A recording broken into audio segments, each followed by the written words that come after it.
Assalamu alaikum. Peace to you all. My name is Saba Ahmed. I'm a law student at American University.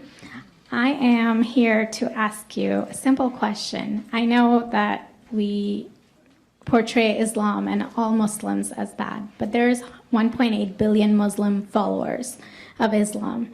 We have 8 million plus Muslim Americans in this country, and I don't see them represented here. But my question is, how can we fight an ideological war with weapons? How can we ever end this war? The jihadist ideology that you talk about, it's an ideology. How can you ever win this thing if you don't address it ideologically? Great question. I am so glad you're here, and I am so glad you brought that up because it gives us an opportunity to answer. What I find so amazing is since the beginning of this panel, which we are here about Benghazi attack against our people, not one person mentioned Muslims. We are here against Islam, or we're launching war against Muslims. We are here to discuss how 4 Americans died and what our government is doing. We were not here to bash Muslims. You were the one who brought up the issue about most Muslims, not us. And since you brought it up, allow me to elaborate with my answer. There are 1.2 billion Muslims in the world today. Of course, not all of them are radicals. The majority of them are peaceful people. The radicals are estimated to be between 15 to 25%, according to all intelligence services around the world. That leaves 75% of them peaceful people.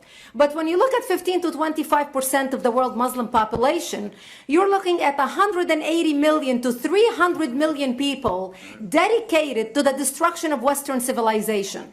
That is as big of the United States. So why should we worry about the radicals, 15 to 25%?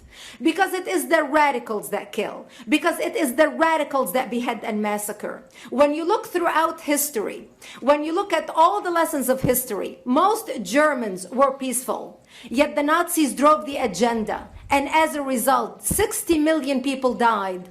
Almost 14 million in concentration camps. 6 million were Jews. The peaceful majority were irrelevant. When you look at Russia, most Russians were peaceful as well. Yet the Russians were able to kill 20 million people. The peaceful majority were irrelevant. When you look at China, for example, most Chinese were peaceful as well.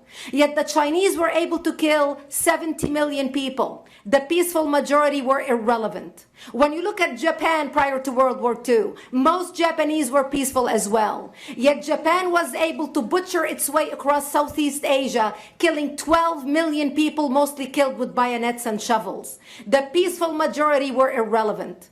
On September 11th in the United States, we had 2.3 million Arab Muslims living in the United States.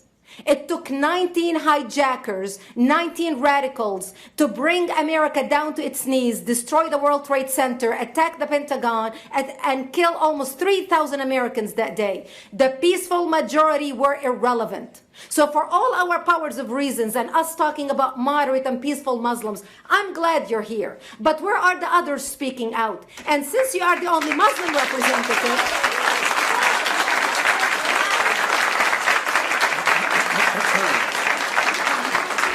applause till the end.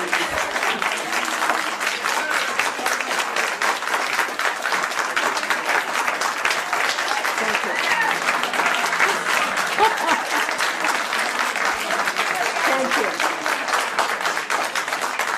And since you're the only Muslim representative in here, you took the limelight instead of speaking about why our government, and I assume, are you an American?